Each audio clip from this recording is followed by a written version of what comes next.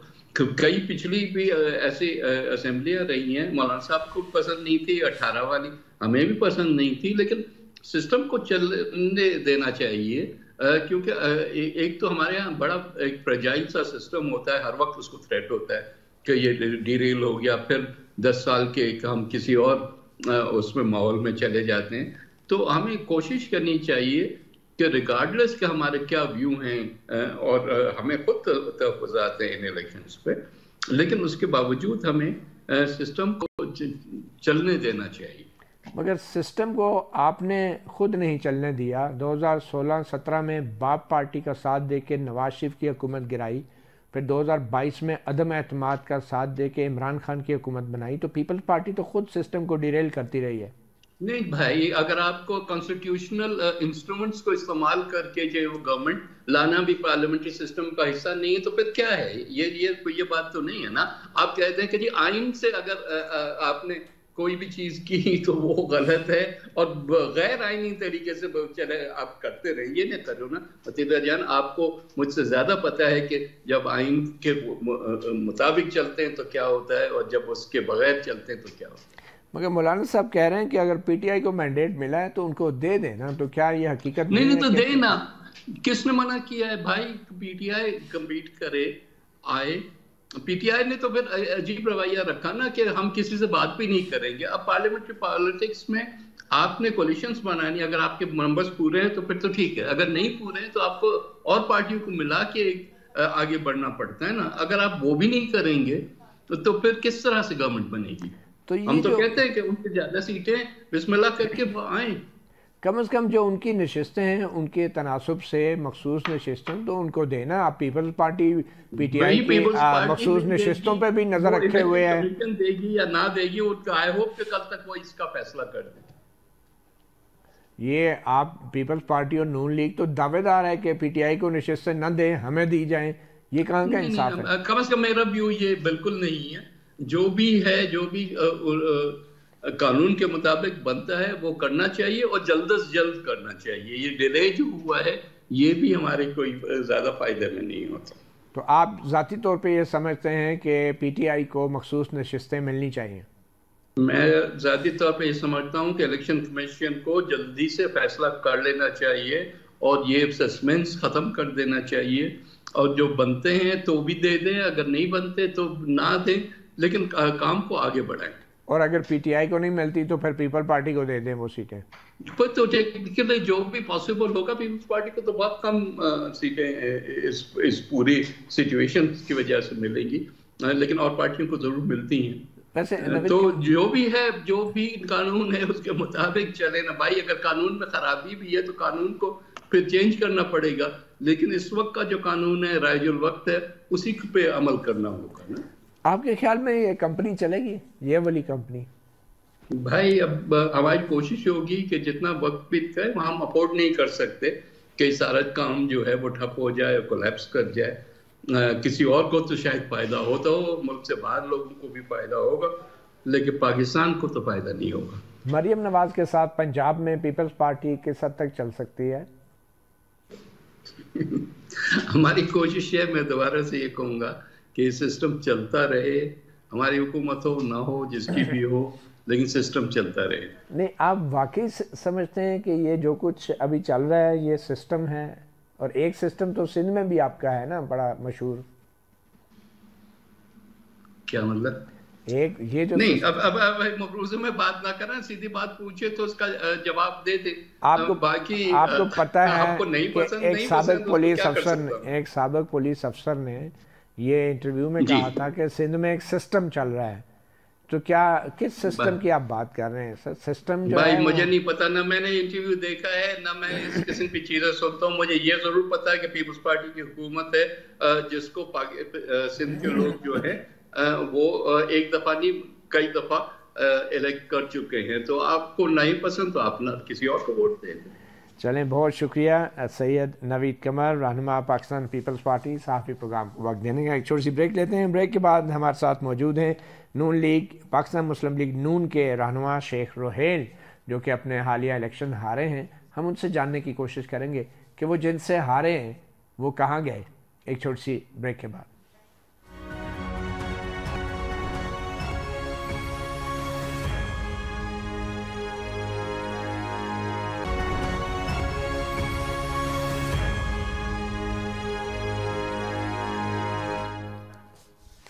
Welcome back. صحافی programme میں ایک اور بڑے سیاسی رہنما پاکستان مسلم لیگ کے جناب شیخ روہیل اصغر لاہور میں قومی اسمبلی کے حلقہ انہیں 121 سے وہ الیکشن لڑے مگر وہاں سے پی ٹی آئی کے حمایت یافتہ امیدوار آزاد امیدوار وسیم قادر نے کامیابی حاصل کی ہے. روہیل اصغر صاحب بہت شکریہ ہمیں جوائن کرنے کا.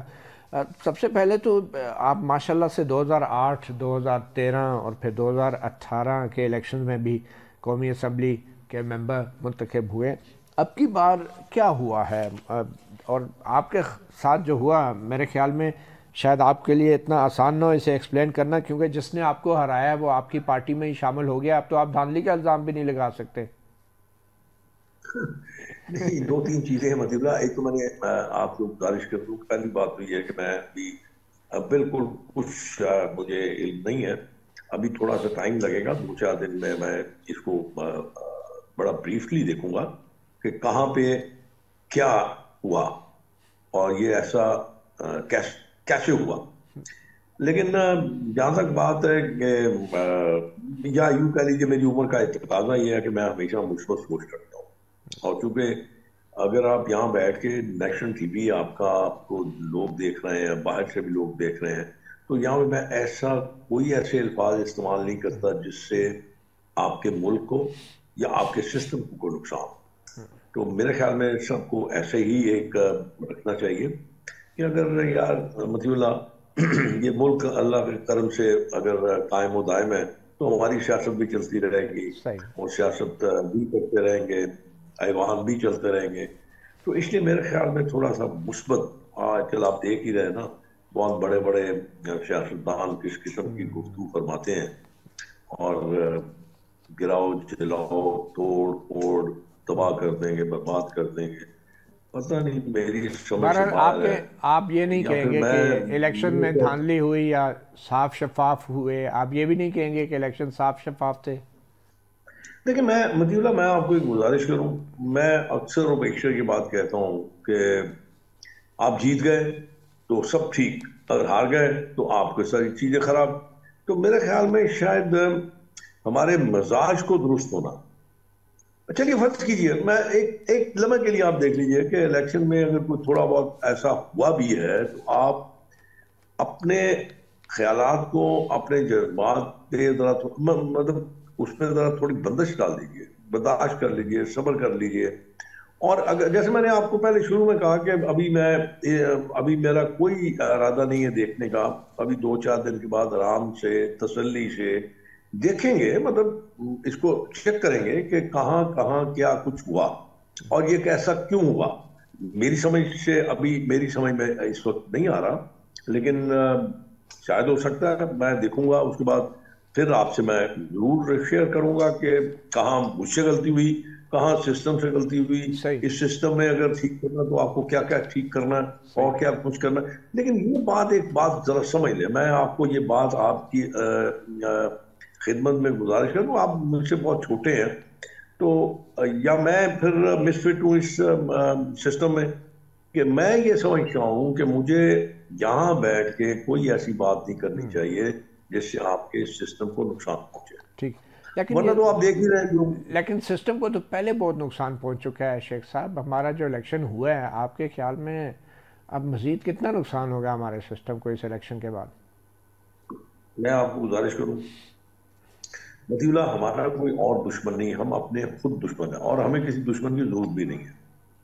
ہمارے ہوتے ہوئے کسی دشمن کو مطلب اس معاملے میں دخل دینے کی ضرورت بھی کوئی نہیں ہے. بس ہم خود ہی دشمن. میں وہی تو آپ کو گزارش کر رہا ہوں. کچھ چیزیں ایسی ہیں جو میں جب سوچتا ہوں تو مجھے بالکل ٹھیک نظر آتی ہیں جب میں ہٹ جاتا ہوں تو دوسرے صاحب تشریف لاتے ہیں تو ان کو وہ چیزیں بالکل درست نظر آ رہی ہوتی ہیں، حالانکہ وہ باہر بیٹھ کے اس پہ تنقید کر رہے ہوتے ہیں. اور یہ سلسلہ اب خیر میرا خیال ہے کہ تھوڑا وقت لگے گا، شاید میں نہ دیکھ پاؤں. ٹھیک، مگر شیخ صاحب آپ جیسے پازیٹیو تھنکنگ والے لوگ ہمارے ملک میں یا آپ کی جماعت میں ہیں ہی کتنے. اب آپ خود دیکھ لیں کہ آپ کی جماعت کے رہنماؤں نے بھی کچھ حلقوں میں اپنی شکست کو چیلنج کر رکھا ہے، جو بقول آپ کے شاید نہیں ہونا چاہیے تھا. سسٹم جو ہے اس سے نقصان ہوتا ہے سسٹم کو. نہیں، یہ دیکھیں میں وہی آپ کو گزارش کر رہا ہوں نا، جب تک آپ میں کسی کو بلیم نہیں کر رہا، میں یہ کہہ رہا ہوں کہ اگر تو فرض کیجئے کوئی ایسے آپ کے پاس شواہد ہیں تو پھر تو یہ آپ کا حق ہے، آئینی حق ہے کہ آپ اس پہ چیلنج کر سکتے ہیں، آپ اس کو دیکھ سکتے ہیں، آپ اس پہ متعلقہ ادارے کو کہہ سکتے ہیں کہ اس پہ وہ نظرثانی کریں اور دیکھیں. اگر آپ کا معاملہ ٹھیک ہے تو پھر میرے خیال میں شاید آپ کو انصاف ملنا چاہیے. تو میں نے بھی آپ سے یہ عرض کیا کہ تھوڑا سا توقف کیجئے اور انشاءاللہ ٹھیک ہو جائے گا. اگر ایک دو چار چلے سسٹم سے ذرا ہٹ کے اگر ہم سیاسی اصولوں کی بات کر لیں تو جو آپ کے مد مقابل تھے وسیم قادر صاحب، آپ نہیں سمجھتے کہ انہوں نے اپنے ووٹروں کو دھوکہ دیا اور ان کو پی ٹی آئی کے ووٹ ملے تھے اور انہوں نے انہیں دھوکہ دیتے ہوئے نون لیگ میں شمولیت حاصل کی؟ اور کیا نون لیگ کو ایسے شخص کو استقبال کرنا چاہیے تھا، ویلکم کرنا چاہیے تھا؟ میں آپ کو ایک گزارش کروں کہ ایک تو دو آپ کے سوال کے دو حصے ہیں. پہلا حصہ یہ ہے کہ اس کو پی ٹی آئی کے ووٹ لینے کے بعد پی ٹی آئی کو چھوڑنا چاہیے تھا یا نہیں چھوڑنا چاہیے تھا. اب میں اس بارے میں کیا کہہ سکتا ہوں، وہ کیا ہم نے اب ایک اور بات، میں اتنا ہارڈ کور ریلیجن نہیں ہوں، لیکن پھر بھی میں یہ کہتا ہوں کہ یار خدا کے لیے آپ جو مرضی کریں، جیسے مرضی کریں، جو آپ کا جی چاہتا ہے وہ کریں، سیاست میں جتنا کچھ کر سکتے ہیں کریں، آپ کو کوئی روک نہیں ہے، لیکن خدا کے لیے خدا کی پاک کلام کو تو آپ استعمال نہ کریں اور اس کو تو کم از کم اس کے ساتھ تو کھلواڑ نہ کریں. اب یہ پڑھ لیا ایاک نعبد و ایاک نستعین اور اس کے بعد آپ بس اس کو پڑھ لیے، ٹھیک ہے، عربی تھی پڑھ لیا آپ نے اس کے مفہوم کو، اس کے ترجمے کو، اس کی جو افادیت تھی یا جو اس کے معنی تھے، آپ نے اس کو بالکل پس پش رکھ دیا. تو یہ آپ سوال کسی دن موقع ملے تو اس سے ضرور کیجیے گا، وہ اس بات میں جواب دے سکتے ہیں. لیکن آپ نے پارٹی قیادت سے یہ سوال نہیں کیا. میں وہی عرض کر رہا ہوں نا کہ دوسرا حصہ آپ کا سوال کا ہے کہ آپ کی پارٹی قیادت نے اس شخص کو قبول کیا. دیکھیں میں آپ کو ایک بات بتاؤں، سیاست میں کوئی حرف آخر نہیں ہوتا اور سیاست میں کبھی لوگ اپنے دروازے بند نہیں کرتے، کیونکہ آپ نے اقتدار کی مطلب آپ نے جانا ہے، آپ کو نمبر گیم ہے، اور اگر کوئی شخص آپ سے رابطے میں ہے یا اس کہہ رہا ہے یا وہ چاہتا ہے کہ واپس آپ کے پاس آ جائے تو میرے خیال میں شاید پھر ان کے لیے شاید یہ بہتر تھا فیصلہ. تو آپ نہیں سمجھتے کہ پھر نون لیگ کو ٹکٹ ان کو دینا چاہیے تھا، وسیم قادر صاحب کو؟ کیا دینا چاہیے تھا؟ پھر نون لیگ کو ٹکٹ کی پیشکش کر دینی چاہیے تھی نا وسیم قادر صاحب کو، کم از کم ووٹروں کو دھوکہ تو نہ دیا جاتا. اب یہ نہیں پتا نا اپنا متی اللہ جان کہ وہ الیکشن سے پہلے آنا چاہتا تھا کہ یا الیکشن کے بعد آنا چاہتا تھا یا الیکشن سے وہ 2-4 دن پہلے آنا چاہتا تھا. یہ اب میں ہو سکتا ہے یہ معاملات خیر آپ کی پارٹی کے ساتھ طے کیے ہوں وسیم قادر صاحب نے، مگر آپ کو اس بات کا علم نہ ہو. مجھے یہ بتائیں شیخ صاحب کہ نواز شریف صاحب کو اور نون لیگ کو جو لاہور میں اس وقت ووٹ ملے ہیں وہ ظاہری بات ہے توقع سے بہت کم ہے، اور پی ٹی آئی کو بڑی پذیرائی بھی ملی ہے پورے پنجاب میں. تو آپ نہیں سمجھتے کہ حالات چینج ہو گئے ہیں، یا پھر آپ سمجھتے ہیں کہ کہیں نہ کہیں یہ انجینئرنگ کا بھی پہلو ہے اور کہیں نہ کہیں معاملات کسی نہ کسی نے کیلکولیٹ کیے ہیں؟ دیکھیں میں آپ کو گزارش کروں،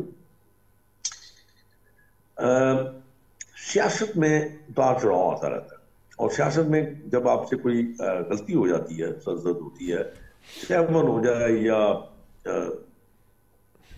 بغیر کسی سوچ سمجھ کے ہو جائے، تو اس غلطی کا خمیازہ تو آپ کو بھگتنا پڑتا ہے. تو میرا اپنا خیال ہے کہ یہ وقتی طور پہ ہوتا ہے کہ کبھی کبھی آپ کی سیاست کو کسی بھی آپ کے ڈیسیژن کی وجہ سے نقصان پہنچتا ہے، لیکن اگر آپ آگے کی طرف دیکھیں گے تھوڑا سا اور ویژنری ہو جائیں گے آپ، تو پھر میرے خیال میں شاید آپ کو تھوڑا سا بریک دینا چاہیے۔ میرا اپنا خیال ہے کہ اب زیادہ مشکل کام ہے الیکشن کے بعد اپنے ووٹرز کو پہ اعتماد قائم کرنا، ان کو فیسیلیٹیٹ کرنا، ملک کو مضبوط کرنا، اور ڈیلیورنس جو ہے، اگر میں آپ سے پھر بات یہ کر رہا ہوں کہ سیاست میں زیادہ دیر نہیں ہوتی، یا مطلب یہ کہہ لیجیے اتنا بڑا ٹائم نہیں ہوتا، اسی لیے میں یہ کہہ رہا ہوں کہ حکومت بننے کے فوراً بعد آپ کو ڈیلیور کرنا ہوگا اور اس ملک کو مضبوط۔ اچھا، ویسے آپ نے کہا غلطی، آپ نے یہ بھی کہ انٹرویو میں یہ بات کی کہ ہم زیادہ ہی خود اعتمادی کا شکار ہو گئے تھے، کیا اس سے مراد وہ جملہ تو نہیں ہے کہ ساڑی گل ہو گئی ہے، یہ والی خود اعتمادی تھی؟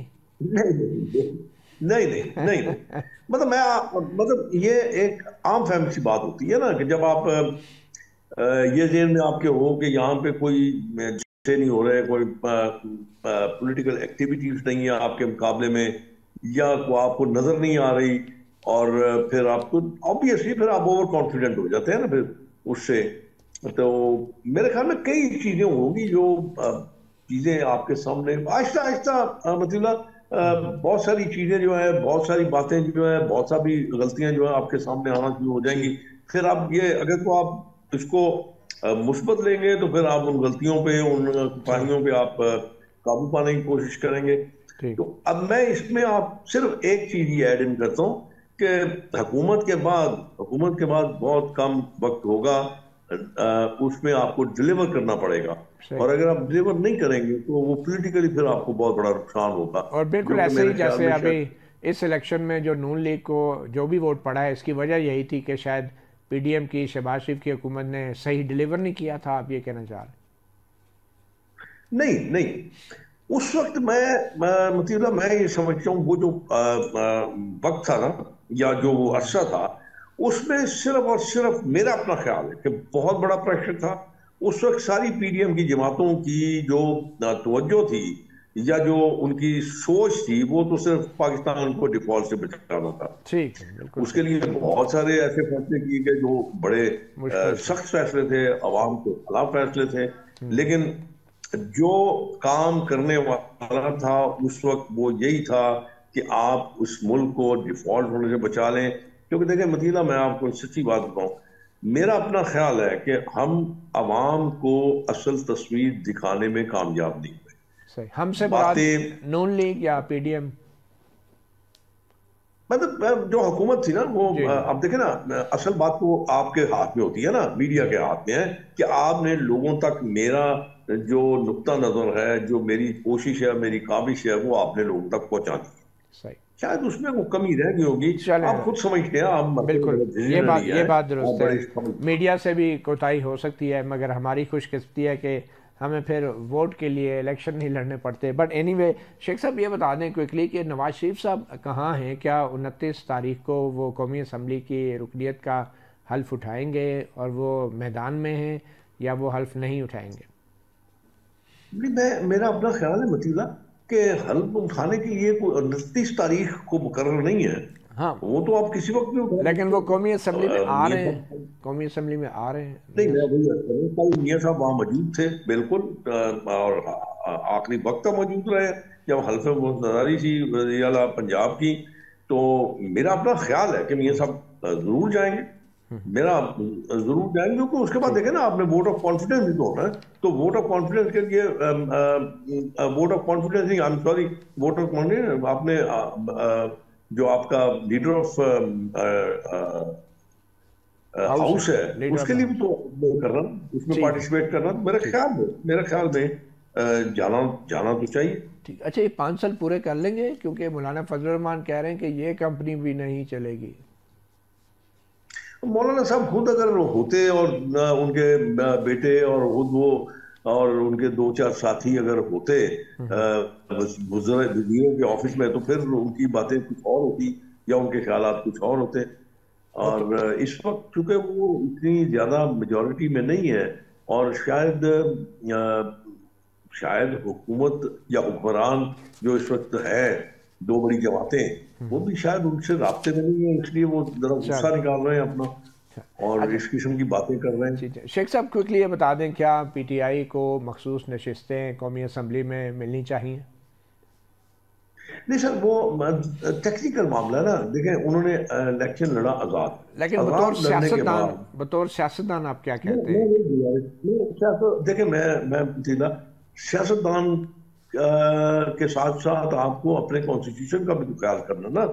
مطلب آپ کانسٹیٹیوشن کے مابین تو کوئی فیصلہ نہیں کر سکتے, بس اس سے غلطیاں تو غلطی در غلطی ہوتی رہی نا.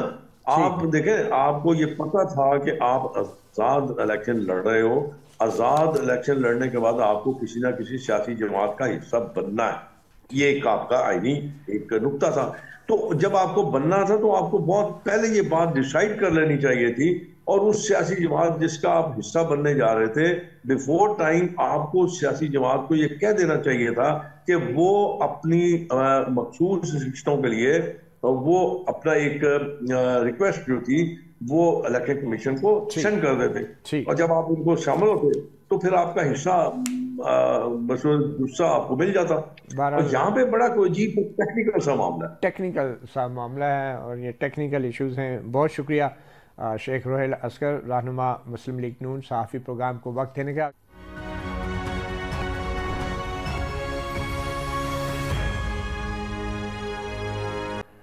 Welcome back. صحافی پروگرام کے سیگمنٹ میں اب ہم بات کریں گے صحافیوں کی. الیکشنز ہونے کے باوجود حکومت تو بدل گئی, چہرے بھی بدل گئے, مگر کچھ نہیں بدلا. تو صحافیوں کے حالات اور صحافیوں کو درپیش چیلنجز جو ہیں وہ بدستور موجود ہیں, چاہے جمہوری حکومت ہو یا آمرانہ حکومت ہو. آج بھی جن حالات سے صحافی گزر رہے ہیں یہ کہنا مشکل ہے کہ پہلے والے حالات مشکل تھے یا اب کے زیادہ مشکل ہیں. اسی حوالے سے ہم بات کریں گے. آج سینئر صحافی اور ایک ہیومن رائٹ ایکٹیوسٹ اور سینئر لائر ایڈوکیٹ ایمان مزاری ہمارے ساتھ موجود ہیں, اور ان کے ساتھ راولپنڈی اسلام آباد یونین آف جرنلسٹ جناب ان کے جنرل سیکرٹری آصف بشیر چودھری نے ہمیں اسٹوڈیو میں جوائن کیا ہے, اور ہمیں ٹیلی فون لائن پہ جوائن کر رہے ہیں press association supreme court of Pakistan Aqeel افضل.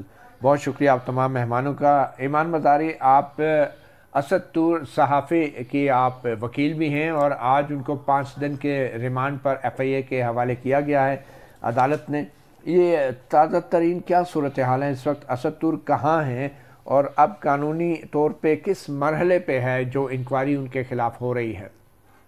متی اللہ جان صاحب, اس ٹائم پر اسد طور F I A cyber crime reporting centre اسلام آباد کی کسٹڈی میں ہے, جہاں وہ رہیں گے 3 مارچ تک جب ان کی پیشی ہوگی, اور پھر ہمیں پتہ چلے گا کہ کیا وہ مزید ریمانڈ مانگتے ہیں یا کیا وہ جوڈیشل کیے جاتے ہیں, جس کے بعد پوسٹ ارسٹ بیل کی آپشن کھلتی ہے. جہاں تک ہم نے دیکھا ہے آج ایف آئی آر, اس ایف آئی آر میں اور جو انکوائری میں ایلیگیشن تھی ان میں زمین آسمان کا فرق ہے. ایف آئی آر سیکشن 9, 10 اور 24 کے تحت پیکا کے تحت درج ہوا ہے, اور جو انکوائری تھی وہ تھی allegedly malicious campaign ججز کے خلاف, سپریم کورٹ کے ججز کے خلاف. تو ان ججز کا ذکر یا اس malicious campaign کا ذکر اس ایف آئی آر میں نہیں ہے. اچھا, یہ تو بڑی عجیب بات ہے کہ انکوائری میں الزام کچھ اور تھا, نوٹس جو جاری کیا گیا انکوائری کا, اور اب جو ایف آئی آر کاٹی گئی ہے اس میں اچانک یہ الزام نہیں ہے. تو الزام ہے کیا ایف آئی آر میں؟ پھر الزام جو ایف آئی آر میں لگایا ہے وہ ایک کاپی پیسٹ ہوتا ہے. وہ اس طرح کے ایف آئی آر بہت دفعہ پہلے ہم نے دیکھے ہوئے ہیں صحافیوں کے خلاف اور ڈسیڈنٹس کے خلاف, جہاں وہ کہتے ہیں کہ جی اینٹی اسٹیٹ کیمپین چلائی جا رہی ہے, سول بیوروکریسی کو ٹارگٹ کیا جا رہا ہے ملیشیس پروپیگنڈا کے ذریعے, اور ایک ایگزامپل تک نہیں دیا گیا کہ کیا کیمپین تھی, کون سا جرم کانسٹیٹیوٹ ہوتا ہے, اور جو سیکشنز لگائے ہیں وہ تو اس کیس میں تو لاگو ہی نہیں ہوتے اگر آپ ایف آئی آر کے کانٹینٹس پڑھیں. اچھا مزاری, آپ ہمارے ساتھ رہیے گا. عقیل افضل, آپ پریزیڈنٹ ہیں press association of supreme court کے, اور آپ کی ایسوسیشن کی طرف سے بھی آج ایک بیان جاری ہوا ہے جس کے مطابق ملک بھر کے صحافیوں کو ہراساں اور ان کی صحافتی ذمہ داریوں میں رکاوٹ ڈالنے کا عمل ایک مدت سے جاری ہے، تاہم ہراسمنٹ کے اس عمل میں حکومت کی جانب سے جنوری 2023 میں مشترکہ تحقیقاتی ٹیم یعنی جوائنٹ انویسٹیگیشن ٹیم بننے کے بعد مزید تیزی آئی ہے۔ جنوری کے بعد ملک بھر کے متعدد صحافیوں کو ایف آئی اے کی جانب سے نوٹسز جاری کیے گئے، جس کا معاملہ سپریم کورٹ میں ابھی زیر التوا ہے۔ اسد طور اس تحقیقات کے اندر مکمل تعاون کر رہے تھے، ایسے میں صحافی اسد طور کو گرفتار کرنا درست نہیں۔ پریس ایسوسی ایشن آف سپریم کورٹ ان حقائق کے مد نظر اسد طور کی گرفتاری کی بھرپور مذمت کرتی ہے۔ عقیل افضل، یہ معاملہ سپریم کورٹ میں بھی زیر التوا رہا ہے اور الیکشن سے پہلے یہ تمام نوٹسز جاری کیے گئے تھے، جس کا بظاہر مقصد یہی تھا کہ الیکشن میں صحافی جو ہیں وہ آزادی کے ساتھ اپنے فرائض انجام نہ دے سکے۔ اس وقت جو اسد طور کی گرفتاری ہے، آپ پہ اصل میں اعتراض ہے کیا؟ کیونکہ ظاہری بات ہے میں اور آپ یا آصف بشیر چودھری ایک دوسرے کے الفاظ سے یا ایک دوسرے کی ایڈیٹوریل لائن سے اتفاق تو نہیں کر سکتے، مگر ان کو انکوائری کے لیے جو گرفتار کیا گیا ہے اس بات پہ آپ کو اعتراض ہے؟ کیا ایشو کیا ہے پریس ایسوسی ایشن کے لیے؟ دیکھیں متی اللہ، بات یہ ہے کہ جب کسی بھی ریاستی ادارہ یہ فیصلہ کر لیتا ہے کہ ہم نے فلاں شخص کو سبق سکھانا ہے، تو اس میں یہ نہیں دیکھا جاتا کہ پھر قانون کیا ہے، انکوائری کیا تھی۔ جیسے ایمان مزاری صاحبہ بھی بتا رہی تھی کہ اسد طور کے خلاف انکوائری کا نوٹس اور تھا، وہ تھا ججز کے خلاف کمپین چلانے کا، لیکن جب ایف آئی آر درج کی گئی تو اس میں بالکل اسے ڈیفرنٹ جو تھا وہ کاز آف ایکشن دے دیا گیا۔ تو اب بات یہ ہے کہ پھر اب ہم نے سارے پروسیس کو میں نے انالیسس کیا، دوپہر کو میری جو ہے ایمان مزاری صاحبہ سے بات بھی ہوئی، میں نے ان سے تفصیلات لیں اس اعلامیہ کو جاری کرنے سے پہلے۔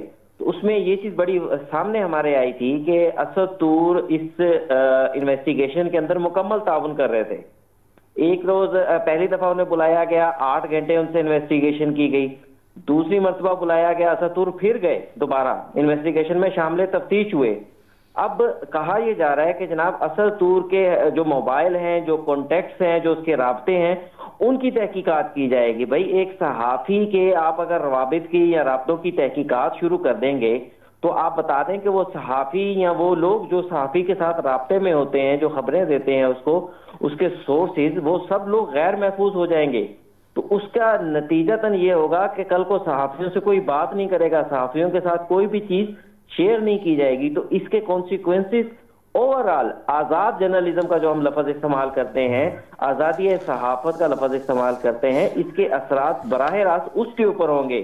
پھر جب صحافیوں کے خلاف اس طرح مقدمات بنائے جائیں گے کہ ایک مقدمے میں چلے کچھ نہیں بن رہا تحقیقات کی، تو ایک نیا مقدمات جو ہے اس میں ان کو گرفتار کر لیا جائے اور اس کے بعد فوری طور پہ اس کو ریمانڈ لے لیا جائے، تو یہ چیز بڑی خطرناک ہے ہم صحافیوں کے لیے۔ اور اس کے اوپر میرے خیال سے مجھ تک جس بھی شخص سے میری بات ہوئی ہے، ہر صحافتی تنظیم اس کے اوپر جو ہے وہ اس میں تشویش میں ہے کہ یہ ہو کیا رہا ہے ہمارے ملک میں۔ ٹھیک ہے، آصف بشیر چودھری صاحب، آپ جنرل سیکرٹری ہیں راولپنڈی اسلام آباد یونین آف جرنلسٹ کے، آپ کی طرف سے بھی بڑا سخت بیان آیا ہے اور واضح طور پہ آپ نے کہا ہے کہ آپ مذمت کرتے ہیں اور فوری رہائی کا مطالبہ کیا ہے اسد طور کا، ورنہ ایک نیا اگلا لاہ عمل بھی آپ دیں گے۔ آپ کے نزدیک جو اسد طور کی گرفتاری ہے، کیا یہ ابھی آغاز ہے اور پھر اس کی ذمہ داری آپ کس پہ ڈالتے ہیں؟ کیا جو یہ نگرانوں کی حکومت ہے، اور آپ کو پتہ ہے ہمارے یہاں نگران حکومت تو سیاسی یتیموں کا ایک مجموعہ ہوتا ہے، تو اب کس کی ذمہ داری ہے؟ یہ کون یہ فیصلے کر رہا ہے آپ کے خیال میں؟ دیکھیں متی، پاکستان میں صحافیوں کو بیہائنڈ دی بار جو ہے وہ تو بہت ساری طاقتیں بھیجنا چاہتی ہیں، اور پیکا کا جو کالا قانون ہے جو مسلم لیگ نون کے سابقہ دور میں بنا تھا، اور جس پہ اپوزیشن کے زمانے میں مریم بی بی جو ہیں وہ ملال بھی کرتی تھی کہ ہم نے کیوں بنایا اور اس کو ہم ٹھیک کریں گے، اب دیکھ لیتے ہیں کہ ان کی حکومت بھی آ رہی ہے وہ اس میں کیا کرتے ہیں۔ لیکن میرے نزدیک جو اس میں سب سے افسوسناک بات ہے وہ یہ ہے کہ یہ سارا matter Supreme court of Pakistan کے منصف اعلیٰ چیف جسٹس پاکستان کے نوٹس میں ہے۔ یہ وہی کیس ہے جس میں فیصلے سے ہی شروع ہوا، آپ چند صحافی اس کے اندر اس میں باقاعدہ انہیں بلایا بھی گیا تھا، چیف جسٹس کے سامنے یہ سارا میٹر بھی ہوا، لیکن چیف جسٹس پاکستان نے جو اس سے پہلے ہم انہیں جانتے تھے وہ شخصی آزادیوں کے، فیئر ٹرائل کے مواقع کے بہت بڑے قاضی تھے, بہت بڑے ان کے جو ہے وہ طرفدار ہوا کرتے تھے, لیکن مجھے بہت حیرت ہوئی کہ اسی پیکا ایکٹ کے تحت جو آپ لوگوں کو نوٹسز ہوئے ہیں اس کے اوپر چیف جسٹس صاحب نے نہ تو نوٹسز کو جو ہے ان کو وڈرا کرنے کی بات کی اور نہ ہی انہیں ان کے اوپر کوئی سٹے دیا, بلکہ اسی نوٹس کے تحت ایف آئی اے نے اتنی جرت کا مظاہرہ کیا کہ ایک بنیادی, میں اس میں تھوڑا سا ان لوگوں کے لیے جو یہ نہیں جانتے کہ پیکا کیا ہے, دیکھیں پوری دنیا کے اندر صرف افریقہ کے چند ایک ملک ہیں اور اب پاکستان ایک ملک ہے جس میں غلط رائے دینے پہ جو ہے آپ کو قابل دست اندازی پولیس جرم بنایا گیا, جس میں آ کے آپ کو ایف آئی اے پکڑ لیتا ہے. تو یہ پیکا کا ایکٹ یہ ہے جس میں اگر آپ غلط رائے دیں گے سوشل میڈیا پہ یا کہیں بھی تو آپ کو ایف آئی اے آ کے پکڑ لے گی. حالانکہ پوری دنیا میں اس میں حد تک کے قوانین اپلائی ہوتے ہیں اور حد تک کے قوانین اتنے سخت ہوتے ہیں کہ توہین عدالت کے تو اس وقت ہوں گے جب آپ عدالت کے بارے میں لکھیں گے, لیکن اگر آپ کسی انڈیویجول کے بارے میں لکھتے ہیں تو آپ اس قدر جواب دہ ہوتے ہیں کہ 150 سال پرانا اخبار نیوز آف دی ورلڈ بک جاتا ہے, بند ہو جاتا ہے, وہ پلینٹی پے کرتا ہے حد تک کے قانون کے تحت. لیکن مجھے بڑا افسوس ہے کہ یہاں پہ ہر چیز میں ہم ڈنڈا چلاتے ہیں, ہر چیز میں ہم پولیس اور ایف آئی اے کو لگا لیتے ہیں. اور آپ دیکھیں متی کہ یہ کوئی ذمہ دارانہ کوشش نہیں ہے سماج میں احساس ذمہ داری دلانے کی, کیونکہ اس پیکا کے قانون کے تحت کسی ایک بندے کو سزا نہیں ہوئی, تمام لوگ باعزت بری ہوئے ہیں, پہلے سب کی بیلیں ہوئی ہیں, عدالتیں خود اس کو ایک کالا قانون مانتی ہیں, بلکہ اسلام آباد ہائی کورٹ تو اس قانون کو سرے سے ظالمانہ اپنی ججمنٹ میں اور اس کے سٹے کے اوپر چل رہا ہے. تو سٹے کے اوپر ایک قانون کے اندر چیف جسٹس پاکستان کے نوٹس میں جب یہ معاملہ آتا ہے اور اس کے بعد ایف آئی اے پاکستان کے ایک نامی گرامی ولاگر کو اریسٹ کرتی ہے جو تفتیش میں تعاون بھی کر رہا ہے, تو مجھے یہ بتائیں کہ ہمارے ذہن میں کیا کیا سوالات اور خدشات. بالکل صحیح. آپ آصف سے یہ بتائیں, یہ ایک موبائل ہے, اب صحافی کا یہ موبائل جو ہے یہ اس کا پوری زندگی کا اثاثہ ہوتا ہے.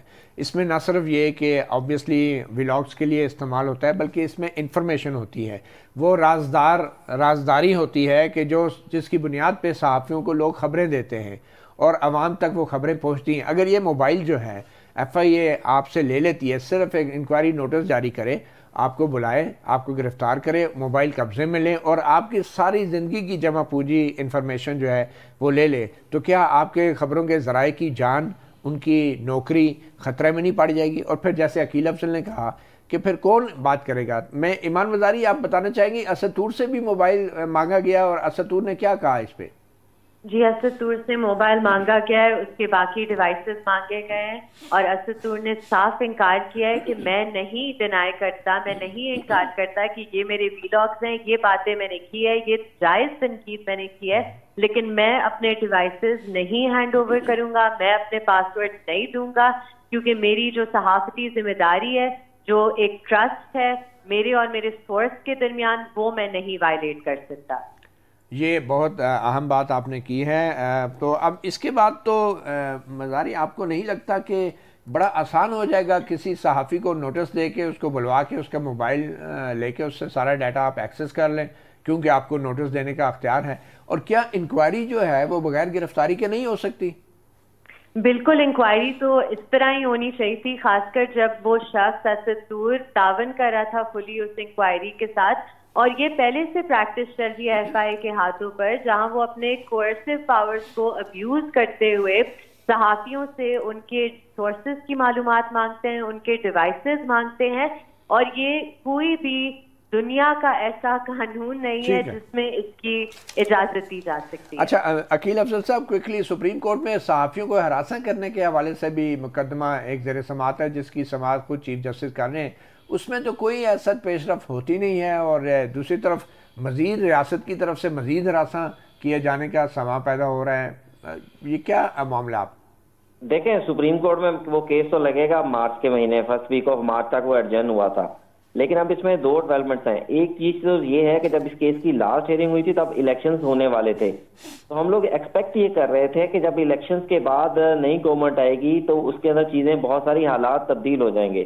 ایک تو وہ حالات تبدیل نہیں ہوئے, دوسرا اس میں اپڈیٹ یہ ہے کہ ہم کیونکہ باقاعدہ اب اس سیکشن پیکا کے جو سیکشن 20 ہے اس کو اور اس جے آئی ٹی کو چیلنج کرنے جا رہی ہے press association of supreme court, اور اس حوالے سے سپریم کورٹ کے آرڈرز کے اندر کورٹ کو ہم نے پہلے یہ چیز بتا دی تھی تو لیکن ہم ایکسپیکٹ یہ کر رہے تھے کہ الیکشنز کے بعد جو ماحول ہوگا وہ تھوڑا ڈفرینٹ ہوگا، اور جو ابھی پہلے سختی کی جا رہی ہے وہ شاید اب نہ ہوگی. لیکن چلیں جی، وہ ہمارے تو پروفیشن میں بھی ہے کہ ایکسپیکٹ دی ان ایکسپیکٹڈ، اور آئی ایم شیور کہ میرے خیال میں RIUJ بھی اس معاملے کو سپریم کورٹ لے جانا چاہ رہی ہے. RIUJ اس میں ہمیں کیونکہ PFUJ کو کہا گیا تھا اور مجھے ذمہ داری دی تھی تو ہم اس میں فریق بننے جا رہے ہیں. لیکن متی میں ایک کوئکلی کمنٹ کروں گا کہ RIUJ نے ابھی جو باڈی آئی ہے اس میں ہم نے اپنے پہلے بیان میں بھی کہا تھا کہ صحافیوں کو خاص طور پہ سوشل میڈیا پہ جہاں پہ ان کے اوپر ایڈیٹوریل چیک نہیں ہوتا وہاں پہ محتاط رہنا چاہیے اور اپنی بھرپور ذمہ داری کا وہ کرنا چاہیے جی. لیکن پیکا کے جتنے قوانین ہیں وہ کیونکہ ایک ظالمانہ قانون ہے اس میں ہم ہر صحافی کے ساتھ بالکل ٹھیک ہے. کانٹینٹ کی بات اپنی جگہ، مگر ڈیو پروسیس آف لا بہت ضروری ہے، اور صحافی کی گرفتاری اور اس کے موبائل کو چھیننا شاید قانون پر عملداری کے لیے اتنا ضروری نہیں جتنا سمجھا جا رہا ہے. صحافی پروگرام سے اتنا ہی، اجازت دیجیے، اللہ حافظ.